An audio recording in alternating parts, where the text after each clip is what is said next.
எனக்கு எப்பவுமே எந்த ஒரு புது விஷயம் ஸ்டார்ட் பண்ணாலும் ஒரு மெமரபிள் டேவா இருக்கணும் அப்படின்னு நினைப்பேன். அந்த மாதிரி வெயிட் பண்ணிட்டு இருந்த ஒரு நாள் தான் இன்னைக்கு டிசம்பர் 30 என் ஹஸ்பண்டோட பர்த்டே. நம்ம வீடியோஸ் ரெகுலரா பாக்குறவங்களுக்கு தெரியும், நம்ம healthy brownies and healthy cookies பண்ணிட்டு இருந்தோம்.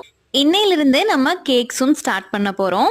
நம்ம கேக்ஸ் ஈரோடு சரௌண்டிங்ஸ் மட்டும் இல்லாம சங்ககிரி, திருச்செங்கோடு சைடும் அவைலபிள் இருக்கு. நம்ம எந்த ஒரு ஹார்ம்ஃபுல்லான கெமிக்கல்ஸோ ப்ரிசர்வேஷன்ஸோ ஆட் பண்ணாம தான் கேக் பண்ண போறோம். இந்த நியூ இயர்க்கு கண்டிப்பா எல்லாருமே கேக் கட் பண்ணுவோம். உங்களோட கேக் பைட் ஒரு ஃப்ரெஷ் பைட்டா இருக்கணும் அப்படின்னா நம்ம ராம் ஃபிளார் கிராஃப்ட்ஸை கான்டாக்ட் பண்ணுங்க. என் ஹஸ்பண்டோட பர்த்டேக்காக நான் ரசமலாய் கேக் தான் பண்ணியிருந்தேன். மண்டே தான் என் ஹஸ்பண்டோட பர்த்டே. பட் இருந்தாலும் அவங்க அண்ணா வீடுலாம் வந்துட்டு சண்டே ஊருக்கு கிளம்புறாங்க அப்படின்றதுனால சண்டே ஈவினிங்க்கு மேல கேக் கட் பண்ணிட்டோம். கேக் சாப்பிட்ட எல்லாருமே ரொம்ப சூப்பரா இருக்குன்னு சொல்லியிருந்தாங்க. நம்ம birthday party cakes, wedding cakes எல்லாமே பண்றோம். உங்க ஸ்பெஷல் அக்கேஷனை இன்னும் ஸ்வீட் ஆக்கணும் அப்படின்னா ஸ்கிரீன்ல கொடுத்துருக்கிற நம்பருக்கு வாட்ஸ்அப் பண்ணி உங்க ஆர்டரை பிளேஸ் பண்ணிக்கலாம்.